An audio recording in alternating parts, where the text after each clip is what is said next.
Alright, you guys know the drill. It's been like 6 days since the new season dropped, and there are already like 169 guides up on YouTube on how to play Jean Grey, but my approach has always been the same, and I'm not changing it now. I don't start editing my guides until I have at least 20 hours of gameplay on a character, and it's because I honestly believe you can't possibly speak as an authority figure on a character until you've actually spent a considerable amount of time playing them in different team comps, on different maps, with different teammates, against different opponents, etc. You get the idea. And as of the day I'm uploading this video, I haven't seen a guide from anyone on YouTube who has more time on Jean Grey than I do. So let's get cranking, and I'll tell you everything that I've learned along the way. I'm going to come out of the gate today with some hot tips that I think are going to give you the most bang for your buck, and then we'll get into the trenches. After that, we'll talk about her whole kit one thing at a time. First things first, let's talk about what Jean Grey is not. Okay, she's not Hela, she's not Hawkeye. So I do not recommend spending most of the match finding a place off in the wings or the edges of the map or behind your healers and just treating her as a poke character. If you treat her specifically as a poke character, you're only going to end up using about half of her potential, right? I feel like people just assume that since she's a hit scan character who fires like Hela, that she should be played in a similar way. Meanwhile, just about everything in her kit, truth be told, it's actually designed to thrive within like 15 meters of the bulk of the enemy team, like real close. So try to hang out like just behind your vanguards. You should be hugging your front line most of the time. She's also got crazy mobility, so you can basically bounce off of your front line to chase down a lead and then bounce right back. You're like a bouncy ball that hits your front line, then flies away to chase down a potential lead, and then comes right back down to the front line to bounce off of it once again. Next tip, the sooner you change that reticle, the better. Okay, that default reticle is terrible. I waited until I was well into Centurion before I changed the reticle, and I wish I had done it so much sooner. I recommend swapping to a simple dot reticle. Choose a color that's easy for you to see, and then enlarge the dot by roughly 20 to 25%, so it's easy for your eyes to track it. Consistently landing your shots will get a lot easier after you do that. And speaking of landing your shots, let me give you like a quick personal goal for you to reach if you're playing Jean Grey, just sort of like a bench line so you can measure your own success and kind of understand where you're at and things. Try to pace your shots, focus on the reticle itself. Your eyes will tell you when a figure passes behind the reticle pretty easily, but have some trigger discipline and shoot for 40 to 45% accuracy with Jean Grey as a baseline. And just pull up the scoreboard in the middle of your match at any point and it'll show you what your current accuracy is. You're shooting for 40 to 45%. That's sort of your baseline. If you're below that, you know that you're performing suboptimally, right? And there's nothing to be ashamed about that. Sometimes I do it and I'm like, crap, I'm not hitting my shots. I can see that very clearly. There's a number that's telling me, hey dude, you gotta pick it up. You're slacking. But then conversely, if you practice good trigger discipline, you'll get to the point where you can have games with 50 to 60% accuracy, and the difference will be astronomical. Like check this endgame screen, for example. This match went to 3 rounds, so it was a long one. It wasn't like I just kept this performance for 5 minutes. This is a full 3-round match. We were able to pull off 58% accuracy with Jean Grey. Okay, the difference when you're hitting your shots a lot more is reflected in that damage value. Okay, so I had just under 28,000 damage, and no one else in the game came within a country mile of touching that damage number. But you'll also see a big difference in your own sustainability. So note my 2,200 healing done to myself. That's a lot of extra healing for someone with just 275 HP. Hitting shots is keeping us in the fight. It's keeping us from having to drop back for health packs or visits to our healers. Okay, we've got a lot to cover still, so let's keep moving forward. Let's talk about core features real quick. Jean Grey's abilities apply spark stacks to enemies. You can see the meter filling over the enemy's head. You have a few seconds to apply another stack before the stacks start to depreciate. Once you reach 3 stacks on an enemy, there will be a detonation on the target that deals 40 damage to them. It will also cause 12 damage in a 4-meter spherical radius around them. That will also apply a spark stack to anyone it hits. So the goal here, you're thinking about this, you're trying to cause booms. You're trying to spread stacks throughout the crowd, get chain reactions in the crowd so there are more booms. Now there are a lot of ways to apply stacks, and that's what makes a good Jean Grey, is their ability to keep those stacks coming. Partially because more booms means more damage, but also because every time you cause a detonation, you get 4 seconds of self-healing at a rate of 10 HP per second. So that's 40 HP returned to you every boom you get. But that self-healing can stack, so if I get 2 big booms back to back, now I've got 8 seconds of self-healing for a total of 80 HP.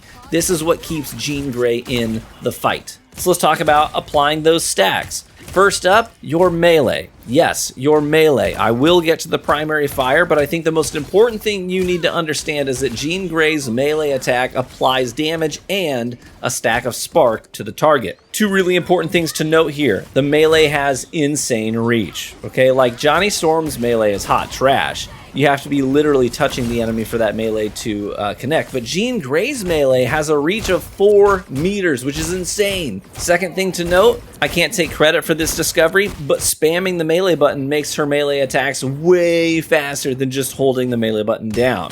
So if you're walking down a Magneto or a Doctor Strange and they have their shield up in your face, just start spamming the crap out of that melee button. Shout out to my good friend Cool Guy for telling me that tip.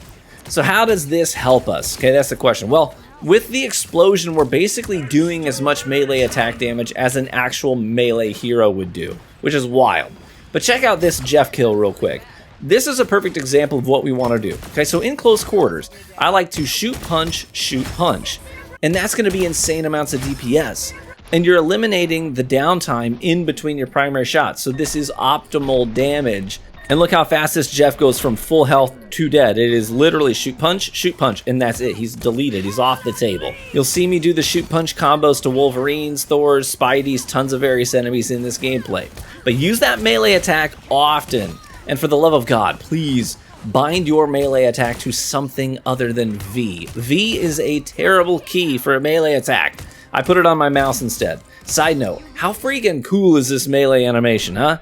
The Phoenix steps in front of Jean Grey and does the punch instead of Jean Grey doing it herself. That's really freaking dope. Okay, now we move on to the primary fire.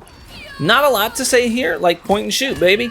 It does 50 damage inside its intended range. That's without the anchor bonus. 12 shots before having to reload. A body shot applies 1 stack of spark, while a headshot applies 2 stacks. Stacks carry over, by the way, so if an enemy has 2 stacks and you land a headshot, that takes them up to 3, detonates, and then the extra stack, that like over stack of value, that gets applied as a fresh 1 stack on top of the detonation. So that means back-to-back headshots will often result in 2 explosions back-to-back, right? You'll hear ding boom, ding boom. And man, that audio feedback just feels so good. But here's what you need to know about the primary fire, okay? Internalize this, carve the text onto your brain itself. But optimal range for a full damage attack with your primary fire is within 10 meters. Yeah, 10 meters. Remember at the start of this video when I was like, don't play her like Hela or Hawkeye? Yeah, I reiterate, do not play her like a ranged poke hero. That's not Jean Grey. Hug that front line. You hear an Iron Man, you run his butt down. You go chase Johnny Storm and compare flames to see whose is bigger. If you play her like a poke hero, you'll get splash damage, but very few kills. If you play her like an intergalactic goddess who demands respect, hey, now you're talking. You're gonna rack up some kills. Quick side note, the primary fire is great for taking out deployables like squids and Loki runes, Loki clones, but it will only apply stacks of spark to living things like squids or to demon spawn from magic, but not the runes. But you can farm detonations off of Loki clones themselves, so I recommend you do that. All right, let's move on to Telepathic Illusion. This is super cool. This is your shift ability on PC. This is a dodge that takes you 8 meters in any direction that you choose, and it leaves behind a decoy. That decoy will then detonate, causing 50 damage to anything within 3 meters of it, and it'll apply a spark stack. You have iframes. This is important. You have iframes during the dodge. So if your timing is good, you can avoid Jeff ults, Venom ults, anything else really. An Iron Man ultimate. You could just stand there and pretend like you're going to tank it and then dodge at the last second. So that's why in some of the clips in the background, you'll see me stand my ground against a Scarlet Witch ult, because I'm going to stand there and I'm going to try and put her down. And if I do, great. If I can't put her down in time, I'm just going to try and do my dodge and time it well. But I often get kills from the decoy itself, the detonation. The 50 damage is a good amount of damage. So look at this Black Panther here. I know he's super weak, but I'm also super weak. So I dodge. He dives onto the decoy. It blows up in his face and he dies. I live, and there was much rejoicing. Black Panthers this season can eat they can eat several bags. They can eat several bags of dicks. But I really want to put this dodge and the right click ability together. So let's move on to that real quick. Jean Grey has an ability called Telekinesis Burst. It's hit scan. You point and you click, and wherever you point it at, there's going to be 3 subsequent detonations that are going to move out in a line away from you, okay? Little plumes of fire. They will shoot up like geysers from the ground 2 meters high. Each plume does 20 damage and applies a stack of spark. The first explosion stuns. It's like 0.3 seconds, very short. The second 2 explosions apply a 30% slow debuff. Definitely use this on crowds and in choke points. Slow everyone down. Start chaining explosions while they're clustered. It's great against divers as well. We'll get into that in a second. But a lot of Jean Greys will also fly up into the air a little bit and then aim down to the ground and shoot this ability into a cluster of enemies. That's like one of the most common applications I see of this ability. And I do like it for that, for sure. But I love to use this ability while actually brawling, because a lot of brawlers have movement tech, and the slow will disrupt that. The stun will disrupt that. Like if you shoot the ground at an enemy's feet with Telekinesis Burst and then use your Telepathic Illusion dodge, they'll be almost dead, and they'll have like at least 2 stacks, if not more. You can just pop them once with your primary fire, boom, they blow up. If they're not a tank, they're probably dead at that point on the spot. So this combination, it chews up divers specifically. I put down Spideys, Panthers all the time with this. It's nasty. The dodge has a 12-second cooldown, while the burst has a 10-second cooldown. So you can use them, both of these abilities, relatively frequently. Like watch this Thor go down. Okay, I hit him with the primary fires and the punches, right? Like we talked about earlier. Shoot, punch, shoot, punch, shoot, punch, getting detonations. And then I dodge backwards away from him. The decoy blows up in his face, and then I hit him with a clean headshot. He blows up, man's cooked. Super fun. Side note, I am bummed about this. I think it should be a thing, but it's not a thing. Like I said, this the right click ability, the Telekinesis Burst, it is hit scan. So you could technically aim it up at a flyer and hit them with your right click, and it will just do that first, the stun explosion on them. But what's dumb to me is that it doesn't drop them out of the sky. Like I feel like if you hit a flyer with a stun ability, they should drop. Even if it's just for that 0.3 seconds, they should start to drop, and they don't. And I think that should be a thing, but it's not a thing, so don't get your hopes up.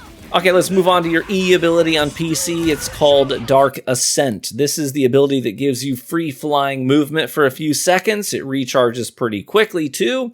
It also reloads your primary ammo by 4 shots per second. That's important. So if you've got to chase someone down and you hit the bottom of your magazine, don't bother stopping to reload, okay? Just activate Dark Ascent, sorry.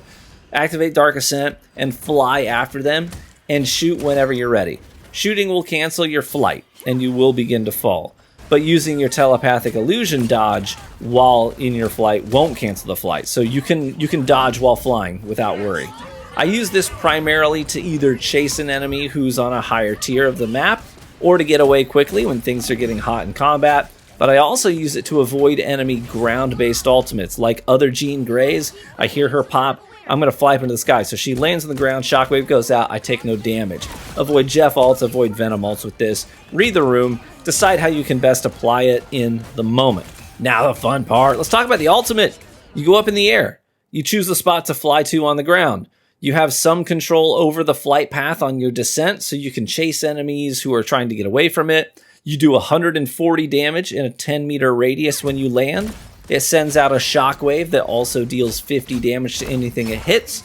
You destroy enemy summons that are within the range of that shockwave, and you re-emerge back where you started the ult from, and you're given 250 HP, applied as direct healing to yourself. This is useful because the enemy team will have a little like a phoenix icon to let them know where you're about to respawn when your ult is over. So they could go over there and wait for you. So that 250 healing is pretty nice. But man, this ult is not as basic as you might think. There's a lot going on here, so let's unpack it. First and foremost, your ult can be destroyed. Okay, it doesn't take a lot to break it, but as you're flying down to impact the ground, enemies can shoot your Firebird out of the sky. So your Firebird has 400 HP, so if they choose to focus you down, then it's getting cooked. That's why my first tip is to pop it in close proximity to the enemy, because the further away you are, the further you have to fly, the more time they have to react to it and shoot your bird down. So I try to be up in the mix when I pop it. Like, I sort of treat it like Psylocke's ultimate when it comes to where I'm at when I pop. Like, I want to be in the middle of the enemy team when I do it. Next thing you need to know, this ult does not do enough damage to kill any enemy. Okay? Wrap your head around that. If you land on a full health squishy enemy, this ult will deal, I think it's like 190 damage or 200 with the anchor or whatever. They'll live. Short in the story, they'll live. So you have to sort of supplement the ult with something else. So what I recommend you do is I recommend shooting the enemy first and then immediately tossing down your Telekinesis Burst, your fire explosions on the ground at the enemy's feet. Then pop the ult and then immediately drop on them. So this will basically kill anything that isn't a tank. If they've taken damage from one of your abilities, they've got some stacks of spark, you ult them directly. Now they take even more stacks. Because everything that gets hit by the shockwave will take a stack. Everything that gets hit by the initial impact will take a stack. So if they have one stack, you land them directly, boom, they blow up, right? Early on, I would just pop the ultimate when I saw a bunch of people, right? And I do just a big AoE attack, basically. But that's not optimal. Never pop your ultimate on an enemy or on enemies that you have not put a spark stack on yet. Apply stacks first, then dive on them in the ult, and they'll blow up.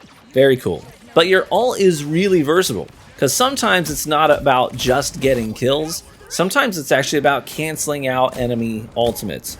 So you could save this ult to counter an enemy rocket ult, right? He pops his team jumps into it feeling safe. You put down a Telekinesis Burst on the ground, and then you ult into the air, and then come right down on the amplifier area.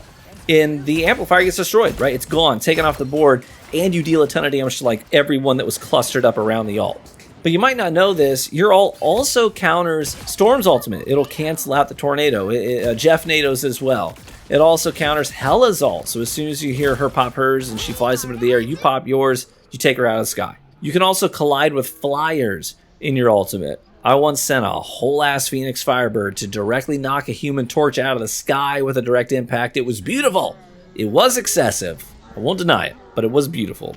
It sent a message. Anyways, this ultimate is super cool, but you got to ask yourself, how and when will it be the most effective? Am I trying to like offset Squirrel Girl's ultimate and cancel out her squirrel? Whatever it is, right? Don't just use it just to use it or because you see a bunch of enemies. Try to optimize the value of your ultimate. Delete Loki runes, offset an enemy ult, get a kill or two on enemy healers, but also wipe out Namor squids at the same time that you do it, right? Just think about how you can use it best given the enemy composition. Whew, okay. We've talked about positioning, we've talked about your kit, let's talk about key targets. Who should you be prioritizing? Your goal, honestly, is to take out enemy healers for sure, okay? That's the goal, but you might get there in different ways. Sometimes I see an enemy healer that's just past the enemy front line and I can thread the needle, right? Thread some shots through the crowd, get a key pick. This has massive value for your team. But other times, I'll actually lean heavily into my detonations using the enemy frontline tanks as a means of getting easy hits on big hitboxes to cause a bunch of explosions, which makes the enemy team back up. Now we can advance, we can take some space, and I can even focus down a tank while the enemy healers are busy healing each other, okay? Then I'm free to advance on the healers themselves. Then when the enemy front line is weakened or even shattered, that's when I can start bouncing off of my own front line to go find a duelist to deal with.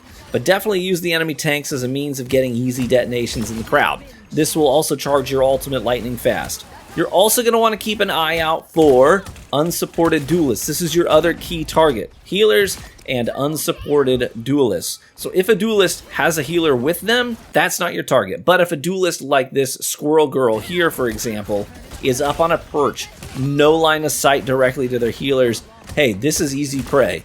You use your Dark Ascent to get close to them, do some damage, bait out one of their CC abilities, right? Usually a duelist has a CC ability of some kind to deal with someone who dives on them. So you get ready to bait that out. As soon as they start the animation, you use your dodge, your illusory dodge, to avoid their CC ability while doing even more damage with the decoy that you leave behind, and then you finish them off. So again, your priorities: healers, unsupported duelists. Use the tanks for free booms and splash damage to activate your self-healing for several seconds. Easy peasy. And guys, that's basically her whole kit. Like, I will say that right now she's a team-up anchor, so she's getting that slight damage boost. And if she loses that anchor, then her ultimate will get a lot worse immediately, okay? Fewer final hits because of damage thresholds. But until then, she's actually pretty freaking nasty if you put in the time to understand her kit and leverage her strengths. But fix your aim, get a good reticle, bring up your overall accuracy, and don't run off to the wings like a sniper, and you'll start thriving as Jean Grey. Thanks so much for watching the video today. If you enjoyed it, would you let me know by leaving a like on the video, as it's the best free way to support the content right here on YouTube, and consider subscribing for additional Marvel Rivals content. Be warm and well fed, my friends, and I hope to catch you in the next one. Bye-bye.